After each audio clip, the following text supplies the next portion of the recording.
pour la peau, Ba'amine Rav Merav Nachman Amotzi Or Bekama.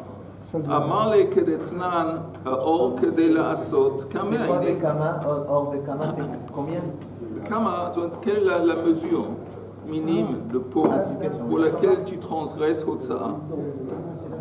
Alors, Amale Kedetnan, comme c'est enseigné dans la Mishnah, Or Kedela Asot Kamer. C'est une surface suffisante pour créer une pochette pour une amulette. Mais abdo, peut-être ça on va. Mais abdo bekam amar le loshna, les abdo bekam amar le loshna. Donc quelqu'un qui fait sortir de la peau, qui n'a pas encore été travaillé, dans le but de le travailler, les abdos, il n'y a pas de différence, c'est la même mesure pour faire une pochette pour une amulette. La Gemara demande où est-ce que tu vois que la même mesure qui a été donnée pour quelque chose de me'ubad, quelque chose qui est prêt, qui a été fait, c'est la même mesure pour quelque chose qui n'est pas encore prêt, qu'on va préparer. D'où est-ce que tu apprends que c'est la même mesure? Comme c'est enseigné dans la Mishnah, Hamelaben, Vamenapetz, Vatsover, Vatove. Quelqu'un qui travaille la laine, donc Melaben, il blanchit les poils de laine. Amenapetz, il donne des coups dessus pour enlever les lanières, pour séparer entre les fils. Atsover, il va le teindre la laine. Va tover, et il va maintenant le tisser. Tout ça.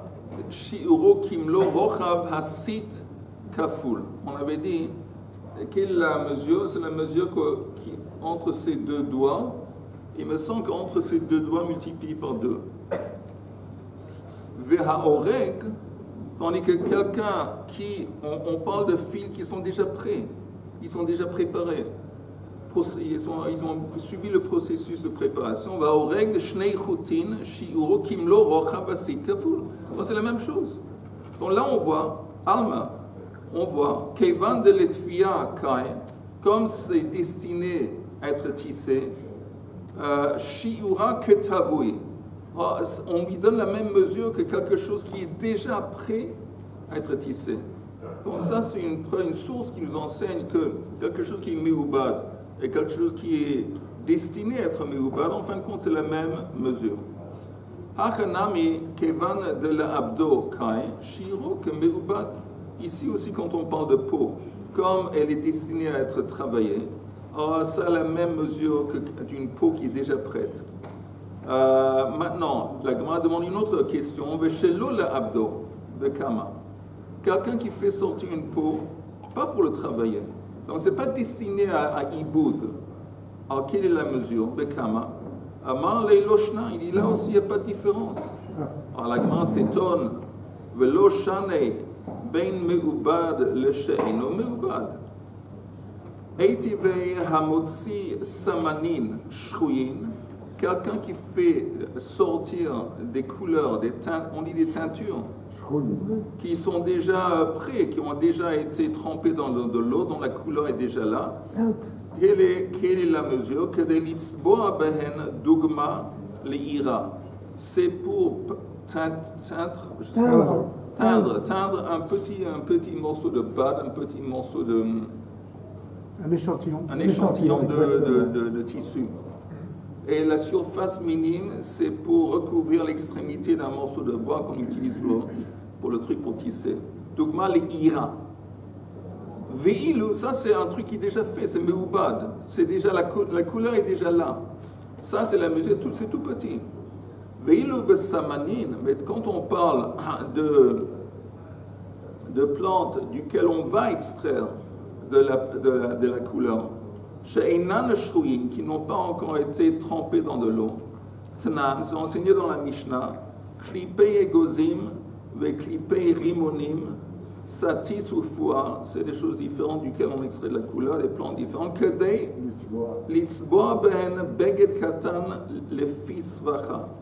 Là, la quantité, c'est un tissu que la femme met sur sa tête en dessous de sa perruque, et c'est déjà une quantité plus grande que la quantité qu'on avait dit avant quand on parle de couleur. Donc là, ces textos, on voit que quand quelqu'un il est meubad, quelque chose est meubad, la quantité est plus petite. D'ailleurs, c'est logique, parce que le critère, on avait dit, pour la transgression, c'est l'importance. Donc normalement, un truc qui est meubad, il est plus important, il a plus de valeur que quelque chose qui n'est pas. Donc on voit ici, quand on parle de teindre, les choses qui ne sont pas encore teintes, qui vont être...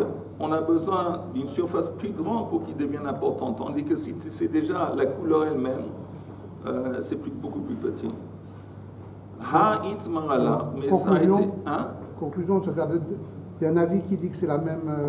Alors c'est une kushia. Ouais. C'est une kushia sur celui qui dit que c'est la même chose. Alors la Gemara dit Ha'it marala. Et quand ça a été... Oui, ça a été enseigné sur ce point. Amar Rab Nachman Amar Rabba Bar Abua Lefi she'ein adam toreach lishchot samanin litzboa behen dogma li'ira. Il dit, tu sais pourquoi? Parce que pour teindre, c'est un effort. Il faut prendre des plantes, il faut les tremper dans de l'eau. Tout ça, ça fait un effort. Il ne va pas faire cet effort pour faire un tout petit truc, un tout petit échantillon, peindre un échantillon qu'on va mettre à l'extrémité de ce morceau de bois. Non.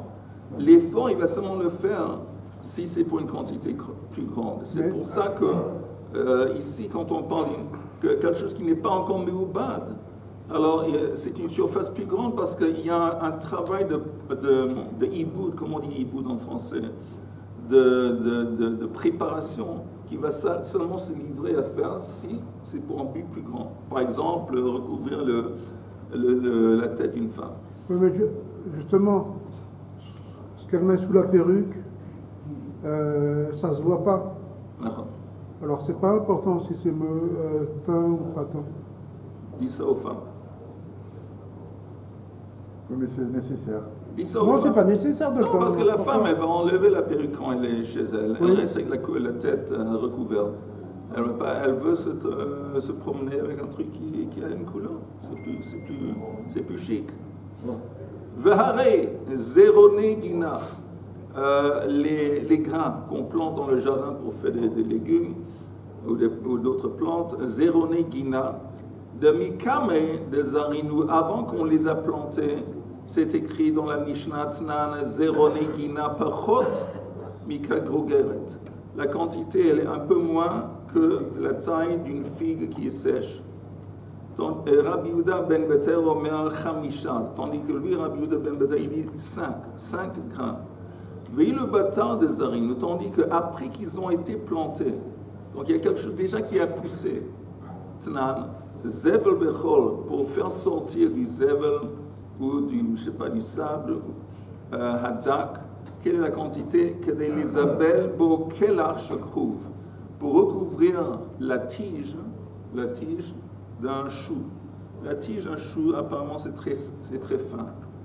Et ce chou, donc c'est un grain qui a déjà été planté.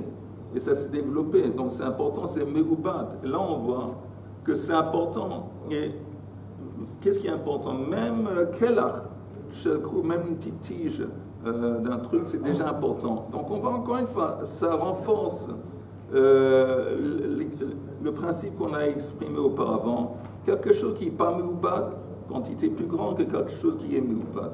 Divrei Rabbi Akiva. Les abeilles, c'est mettre de l'engrais. Répète. C'est mettre de l'engrais. Oui. Vechachamim omrim que les abeilles krisha. C'est la même idée, c'est un poireau. Oui, mais ici, ce n'est pas le poireau parce qu'il est grand. C'est plutôt... Mais ici il dit kaflout rachidé. Mais c'est un tout petit truc. Ha'it marala. Encore une fois, la même espèce de réponse. Amar Rav Papa. Ha dezria, ha delozria. Quand tu parles, tu fais une comparaison entre des grains qui n'ont pas encore été zaria, pas encore été plantés, et des grains qui ont été plantés. Le fichier ein adam toreach leotsi nima achat lezria. Personne va planter, qui demande un effort, pour qu'un grain va sortir faire une tige. une tige n'importe quoi. Il n'y a pas. Non, quelqu'un qui fait l'effort de planter, il le fait pour une quantité beaucoup plus grande. Encore un exemple pareil, Tit. Tit, ça se traduit comment? C'est pas la boue, c'est comme un truc duquel on fait du ciment. Tit, c'est comme une espèce de boue. As tit, duquel on fait normalement des briques. Oui, as tit, il doit y avoir un mot en français. Oui. C'est le plâtre? Plâtre, peut-être. Oui, le plâtre. L'argile. L'argile, le plâtre, quoi que ce soit, le titre de Mekam et de Ligbele, avant que tu l'as mélangé avec de l'eau. Tanya, Modim Chachamim le Rabbi Shimon, Bemotsi Shofachin, les Reshut Arabim, chez Shiuran Berevi. Les Chachamim seraient d'accord que la quantité d'eau sale ou usée qu'on jette dehors et on a transgressé, c'est à partir d'un révi'it. Qu'est-ce qu'on va faire? On avait dit, qu'est-ce qu'on fait avec cette eau qui est usée, qui est sale? On va le transformer en titre. Donc avant, cette eau, avant qu'elle a été transformée en titre, la mesure c'est chez révi'it, c'est plutôt grand. On demande ces eaux qui sont sales, ça sert à quoi? Tu me dis que c'est important, ça doit être important. Alors ça sert à quoi? Parce qu'on en fait du plâtre ou de l'argile.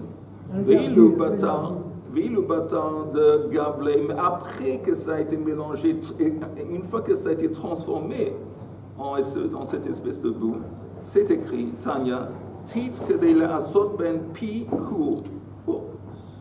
On avait parlé de ça, le four dans lequel le forgeronnier il travaille, il y a un soufflet qu'on introduit à l'intérieur du four, et le soufflet il le met dans un trou à l'intérieur du mur, et on a besoin de mettre un petit peu d'argile autour pour le tenir et pour faire que c'est étanche. Donc c'est une toute petite quantité. On voit que le titre, une fois que c'est du titre, c'est déjà fait. Alors, la mesure par laquelle on transgresse quand on le fait censé, c'est tout petit. Tandis qu'avant que c'est devenu du titre, disons l'eau qui est usée, qu'on va se jeter dehors, qui est destinée à faire du titre, la quantité est plus grande, c'est réveillite. C'est la même idée. Mais la Gemara répond encore une fois de la même façon. Hatem nami que d'amaran. Le fiche ein adam toreach, le gabel est à titre, le asot bo pikou. Personne va faire l'effort de créer ce titre pour une quantité tellement petite. Donc, encore une fois, c'est pour ça qu'il y a cette différence entre quelque chose de l'eau meubad et quelque chose de meubad. Ben, s'il en a besoin de le refaire, il va faire l'effort. Je veux dire, si tout son travail en dépend. Oui, mais ça, c'est la quantité qui... Oui, lui, en question, oui, ce monsieur, s'il fait aussi le titre, tu as raison, je pense qu'il le ferait même pour une toute petite quantité. Mais là, ça laisse entendre normalement les gens qui font du titre, ils vont faire pour un truc plus important, une quantité plus importante. Toshma, il y a 3 espèces de peau. 3 espèces de peau, une fois que tu as enlevé la peau de l'animal, c'est quoi? Matzah, vechipa, vediftera. La Gemara explique, matzah que mashmao, de l'eau maliach, de l'eau kamiach, de l'eau afitz. Apparemment, la peau, une fois qu'on enlève, on va la saler, on va mettre du sel dessus. Après qu'on a mis du sel dessus, le sel, je pense, ça aide à enlever les poils. Kamiach, après, on met de la farine dessus, ça aide à rendre lisse la peau. Et afitz, on trempe ça dans de l'eau avec quelque chose d'autre. Encore une fois, ça fait en sorte qu'une fois que tu écris, l'écriture elle colle, mais tout ça c'est des étapes de préparation. Donc matzah, le mot matzah c'est de la peau qui a été enlevée et pas encore travaillée. Comme la matzah c'est quoi? C'est de l'eau et de la farine. On n'a pas ajouté à cette eau de la farine quoi que ce soit. C'est comme cette peau avant qu'elle a subi iboud. Vekama shiuro, quel est le shiur de matzah, je pense, on va voir. Tani Rav Shmuel bar Rav Yehuda, que de la tsurbo mishkolet ktana. C'est pour recouvrir un petit poids. Les gens qui avaient des poids, les marchands, quelquefois les poids qui consistaient de, je sais pas, de fer ou de plomb. Alors ça se usait, ça s'enlevait. Alors ils recouvraient ça avec un peu de peau pour faire en sorte pour conserver le plomb. Alors la quantité de peau qu'il fallait pour recouvrir Mishkol et Ktana. Kama, ça correspond à quoi? Un rive de Pumbedita, le quart, quand on parle d'un rive qui vient de la ville de Pumbedita. Ok. D'habitude, c'est Kazaït. Pourquoi tu dis non? Kazaït, c'est un qu'on donne pour la nourriture. Oui, pour la matzah. Chipa de Maliach velo Kamiach velo Afitz. Le mot chipa, encore une fois, c'est une peau qui a été salée, mais on n'y a pas mis dessus ni la farine ni trempé dans de l'eau avec ce truc. Afitz, vekama shiro que d'etnan, or que de la sorte kamer. Kamer pour faire kamer. Alors apparemment faire un kamer c'est déjà plus petit que recouvrir une petite mesure. Diftera de maliach vekamiach velo afitz vekama shiro, c'est déjà beaucoup plus préparé que de lirtov alav et a get. C'est une peau suffisante pour écrire un get. Maintenant, quand on dit get, c'est pas tout le contrat, c'est simplement le nom de l'homme, le nom de la femme, la date. Et voilà, c'est le minimum du minimum, donc encore une fois, c'est une surface très minime.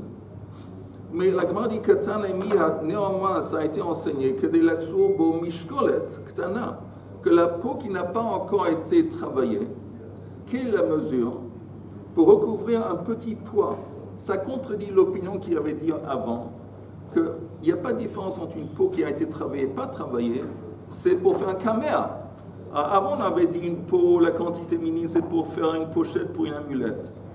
Et ici, on donne une quantité qui est différente. Oui. Et lui, il a dit avant, il n'y a pas de différence entre or meubad et or lo meubad. Attends, moi j'ai une question. Vas-y. Dans l'amulette, il y a deux choses. Il y a la peau sur laquelle le parchemin sur lequel tu écris l'amulette. Et il y a la pochette. Ouais. Alors de quoi on parle? On parle ici de la pochette. D'accord. La pochette.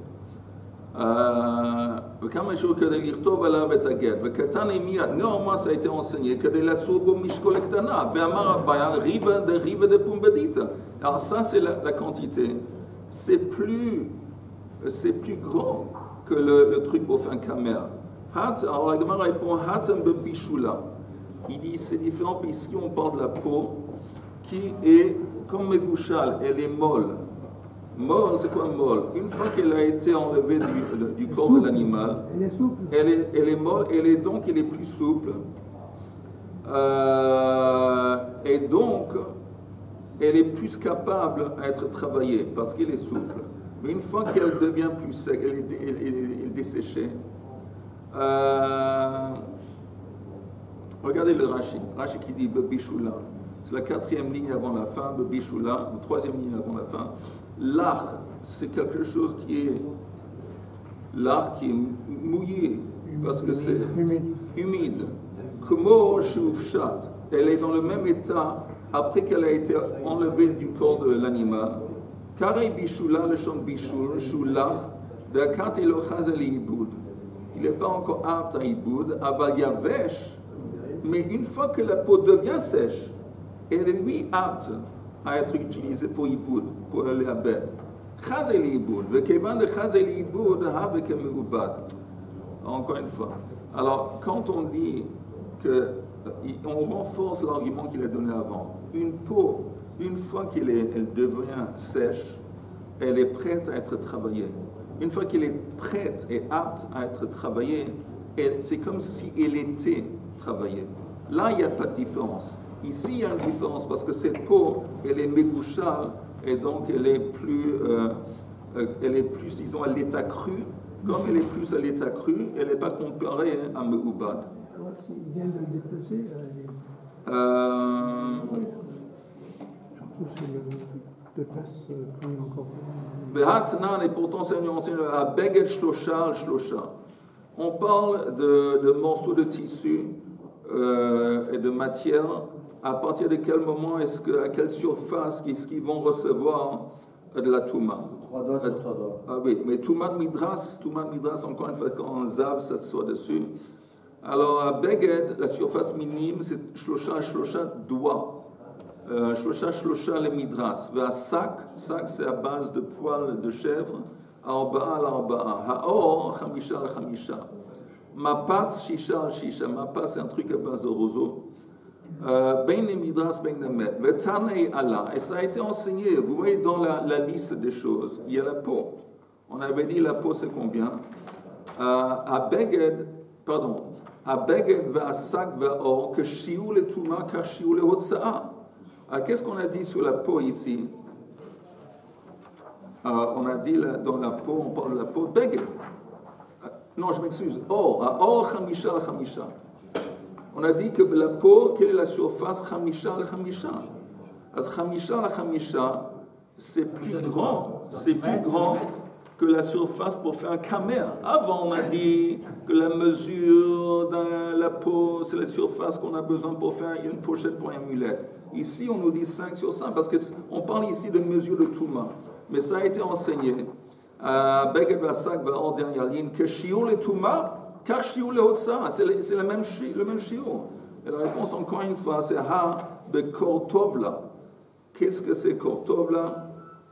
Une peau qui a été mise dans de l'eau bouillante, et maintenant c'est devenu très dur. Rachid dit, Mitkaché le Ishev alav, ou les Chassot, de l'Uvkaot chez Kohéna, ou Mitob la Sot al Shulchan. Bref, c'est une peau qui devient très dure. Donc il n'est pas apte pour être utilisé pour faire une amulette ou pour faire un parchemin. Mais qu'est-ce qu'on peut, qu'est-ce qu'on en fait? On s'assoit dessus, ou on s'allonge dessus. Et donc c'est pour ça, c'est une autre espèce de peau, donc c'est pas vraiment une kushia. Ok. J'aimerais vous dire un petit truc. On a fini cette sugia. J'aimerais vous dire un petit truc sur Rosh Hashanah, mais je ne sais pas si ça. On continue un petit peu dans la Gemara peut-être. Non, mais si tu veux dire, vas-y, fais de la. Un petit truc. Parce que demain, on n'est pas là. Non, demain, je ne suis pas là demain. Ah, tu n'es pas là demain? Qu'est-ce qu'il y a demain? Ça va? Pas demain? Demain, c'est demain. Le Zohar, il dit un truc intéressant. Il dit chaque fois qu'il y a le mot Hayom, dans la Torah, quand il dit Hayom Azeh, c'est quoi Hayom Azeh? C'est Rosh Hashanah. C'est le jour ou ce jour? Oui, alors ce jour, quand la Hayom, Torah dit Hayom Azeh, c'est toujours Rosh Hashanah. Donc si on regarde par exemple Nitzavim, c'est plein d'Hayom Azeh. Juste vous donner quelques exemples. C'est Hayom ou Hayom Azeh? Hayom. Mais disons, Aten Nitzavim Hayom. C'est pas précisé quel jour. Hayom. Rosh Hashanah. Lo avracha bevrit Hashem Elokecha ubalato asher Hashem Elokecha koret imcha Hayom. Le mana kimotra Hayom. Lo la'am. כי את אשר ישנו פה עמנו עומד היום לפני השם אלוקינו, את אשר איננו פה עמנו היום, כי אתם ידעתם את Et la fin, c'est la même chose, la fin de la paracha, je vous lis, ראה, נתתי לפניך היום את החיים ואת הטוב, אשר אנוכי מצווך היום. Ça continue. Bon, הגדתי לכם היום. Haïdoti bachem hayom et hashamayim et haaretz. Bref, c'est plein de hayom. Dans quel paracha? Dans la paracha Nitzavim qu'on a lu, que la plupart des gens ont lu le jour précédent.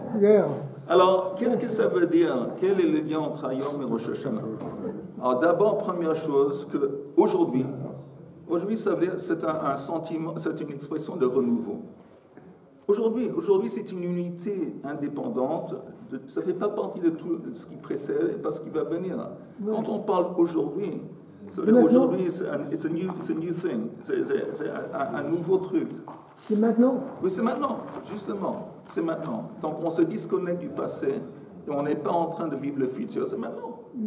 Maintenant, ce qui est bizarre, c'est qu'à la fin de la paracha, Moshe Rabbeinu, il dit à Israël, ou bachart b'chaim. Je vous donne le choix. D'un côté, il y a Mavet, et il y a Klala, de l'autre côté, il y a Chaim. Je vous en supplie, je vous recommande Bachat B'chaim. Nous, on sait que toute la Torah est basée sur le libre choix. D'accord? Le libre choix. Alors, comment ça se fait qu'après 40 ans dans le désert, Moshe Rabbeinu nous introduit cette obligation de choisir? Il choisissait maintenant. Avant, tu nous as dit, toute la Torah est basée sur choisir. Si on choisit pas, il n'y a pas. Je veux dire, comment ça se fait que justement maintenant on met en relief cette idée de choisir? Il n'y a pas que ça. Quand on fait le cas de Shema aussi, il y a une obligation. C'est pas, okay, mais à la fin de Nitzavim, il dit comment ça se fait? Il dit il y a un choix ici devant vous, ou le bien ou le mal, ou la mort ou la vie, choisissez le bien. Alors pourquoi, comment ça se fait que ce principe tellement important n'a pas été dit avant? Alors un truc, c'est que avant, quand la Torah a été donnée, ça a été donné d'abord dans le désert. Alors, dans le désert, il y avait des conditions qui existaient, qui faisaient en sorte que c'était évident, la présence divine était plus ou moins concrète, elle se manifestait à fond. On est sur le bord maintenant de rentrer dans la terre, on est sur la veille d'une rentrée dans la terre d'Israël. Dans la terre d'Israël, toutes les conditions qui existaient dans le désert avant, Anané, Akavod, le man, le berch, le Myriam, ça disparaît. Donc cette manifestation divine d'Ashkacha, elle va être beaucoup moins évidente. C'est pour ça, une des raisons qui dit, il y a un besoin d'essayer de choisir le bien. Avant, c'était une évidence que les gens vont choisir le bien. Pas seulement avant, mais si quelqu'un choisissait de faire quelque chose de mauvais, la réponse était immédiate. Il y avait une mort immédiate, il y avait une réaction immédiate, c'était immédiat. Ici, ce n'est pas évident, une fois qu'on rentre dans un monde naturel dans la terre d'Israël. Mais avant, quand on nous a donné les mitzvot, c'est comme un parent. Le parent, il dit à l'enfant, écoute, ça vaut la peine que tu vas faire des devoirs, sinon fais gaffe, sinon gare à toi. C'est pas que l'enfant, quand il fait ses devoirs, il a choisi de faire ses devoirs. Il n'a pas choisi. Il a pris la décision de faire ses devoirs parce qu'il a compris que c'est la bonne décision à prendre. Mais ce n'est pas choisir. Parce qu'il a été en quelque sorte menacé par ses parents. Les parents lui disent, tu sais quoi, si tu arranges tous tes trucs avant de dormir, il y a une sucette ou je ne sais pas quoi, il y a un bonbon. Ok. Il décide. Ce n'est pas un choix. Prendre une décision, souvent une décision, c'est le résultat. Un choix imposé. On appelle ça un devoir. Alors moi, je ne te dis pas un devoir, mais une décision, souvent les décisions qu'on prend dans la vie, c'est le résultat de choses qui se parlent d'une éducation, de pression sociale, d'influence extérieure. Et on prend des décisions à cause de ça. Le choix, c'est une manifestation de notre âme. Ça veut dire qu'en dépit du fait que j'ai envie, que mon corps a envie, mes envies pointent, néanmoins, je choisis de faire autrement. Ça, c'est vraiment uniquement humain, et de là, il parle de ça maintenant. Maintenant, ce qui est intéressant dans ce contexte, que quand il dit « Bachat b'chaim », à la fin de Nitzavim, qu'est-ce qu'il dit? « Ou bachat b'chaim le man tichye ». Choisissez la vie pour que vous puissiez vivre. Ça paraît bizarre, mais c'est évident que si on choisit la vie, on va vivre. Ça veut dire quoi? Bachat b'chaim kedei bachat b'chaim le man tichye. C'est évident. La réponse est que la vie dont on parle ici, bachat b'chaim, c'est la vie éternelle. C'est pas je choisis que j'ai décidé je veux vivre. C'est quoi je décide que je veux vivre? Je veux la santé. La plupart de nous, qu'est-ce qu'on fait? On veut la santé, on veut l'argent, on veut la famille, on veut s'amuser, on veut le confort, on veut une sécurité. Ça s'appelle... Normalement, quand je pense à la vie, je pense à ça. Vivre, ça comprend ça. Mais la Torah dit non. Tout ça, c'est un passage éphémère. Tout ça, c'est un passage éphémère. Choisis la vie, c'est choisir la vie éternelle. Pendant que tu... Là, là, tu vas vivre ta vie dans le monde d'une façon qui est bonne. Choisis, quand tu fais tes choix, choisis de te brancher à la vie qui est vraie. Donc, l'Imoud Torah, et de faire la volonté de Hachem, de te brancher à Kadosh Baruch Hu. Chaque mitzvah que tu fais, à ce moment que tu accomplis la mitzvah, tu te branches à la vraie vie. La vraie vie. Et la vraie vie, c'est quoi? Un attachement à Kadosh Baruch Hu. Et c'est d'ailleurs ce qui est écrit à la fin, au début de Etranan. Au début de Etranan, c'est écrit Atem, qu'est-ce qu'il écrit? Je vous dis tout de suite.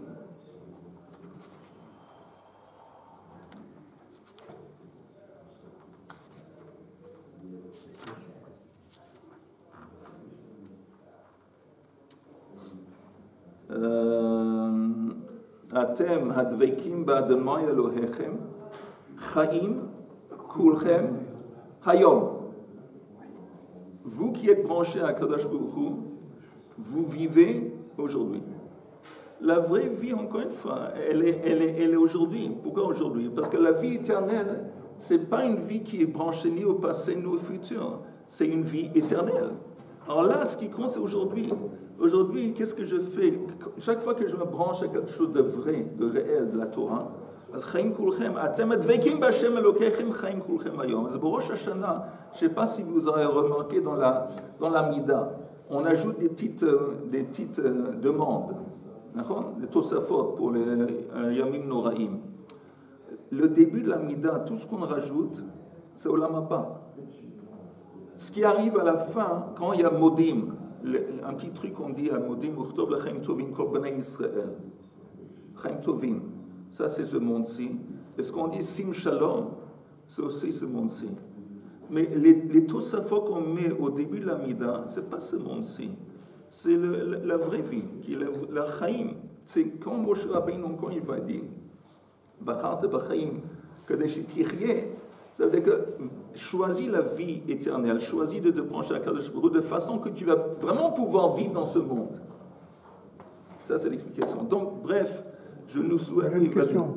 Au début, vous avez dit, oui. Quand il y a écrit Hayom, c'est oui. Rosh Hashanah. Oui. Les Tanaïm, ils pensent que Hayom, c'est Yom Kippour. Non. Parce que il y a une Masechet qui s'appelle Yoma, oui, traduction en hébreu Hayom. Oui. Et de quoi elle parle? Elle parle de Yom Kippour. Bon, c'est tout ce que je voulais dire. Non, mais personne ne dit ce que tu dis. Il n'y a pas ça. Non, c'est tout. Les Tanaïm, c'est tout, moi. Non. Qui dessus, moi? Mais ça, c'est... Les Tanaïm, ils appellent Yoma. Ça vient de la Mishnah. Tanaïm, c'est la Attends. Le début, la Mishnah parle de quelque chose. Tu ne peux pas sortir le mot du contexte de la Mishnah. Alors, c'est le jour dans lequel... C'est un contexte. Alors, le jour dans lequel le Kohen Gadol, il va faire son service, il y a un contexte. Quand il y a un temps de contexte, le jour, il s'exprime selon le contexte. Mais ici, il n'y a pas... Aujourd'hui, c'est quoi c'est Rosh Hashanah.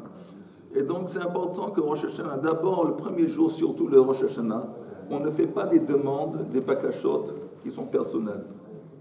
Il n'y a aucune bakasha personnelle. Tout ce qu'on demande, c'est des choses pour un Kadosh Baruch Hu. Et il va se manifester. Il y a des gens qui ouvrent le Echal et qui font de... Il n'y a pas, nous, quand on a Amida, il n'y a pas de bakashot personnel. Ah, Amida. Quand c'est le deuxième jour, alors? Ah, il y a des gens qui font le deuxième jour. Il y a des gens, même le deuxième jour, ils ne font pas. Mais l'idée, encore une fois, de Rosh Hashanah, il y a le roi. On le couronne surtout sur qui? Sur nous. On le couronne sur le monde, mais on le couronne surtout sur nous. Et voilà, il faut se disconnecter de moi et mes petits besoins, mes besoins souvent mesquins. J'ai besoin de ça, j'ai besoin de ça. Ok, tu as besoin de ça. Mais le monde est tellement gigantesque, est tellement grand, est tellement merveilleux. En fin de compte, c'est vrai que tu es très important, mais tu es tout petit dans un contexte énorme.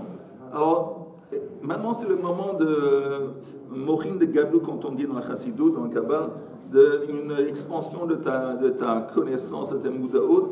Demande qu'à Kadosh Baruch Hu se manifeste, et pour lui, pour son nom, chacun de nous, on est les représentants de Kadosh Baruch Hu, qu'on va avoir le mérite de le représenter de façon dignement, exactement, qu'on a fait jusqu'ici. Car Am Israël, nous, Am Israël, sont les témoins de Kadosh Baruch Hu. Am Israël, Bezrat Hashem, on y voit la Géoula. Pas pour moi que je vais avoir du fric, pour moi que la vie va être plus sympa, mais pour Kadosh Baruch Hu. Bezrat Hashem, שנזכה כולנו לשנה טובה, כתיבה וחתימה טובה. Maintenant, jeudi, qu'est-ce qui se passe? Je ne pense pas qu'il va y avoir un show jeudi. Parce qu'il y a de ça, mais pas seulement ça, c'est la fin de la semaine. Si c'était le début de semaine, peut-être je me serais, mais jeudi, je ne pense pas que je vais venir. Yom Rishon, oui, bien sûr. Yom Rishon, bien Adam.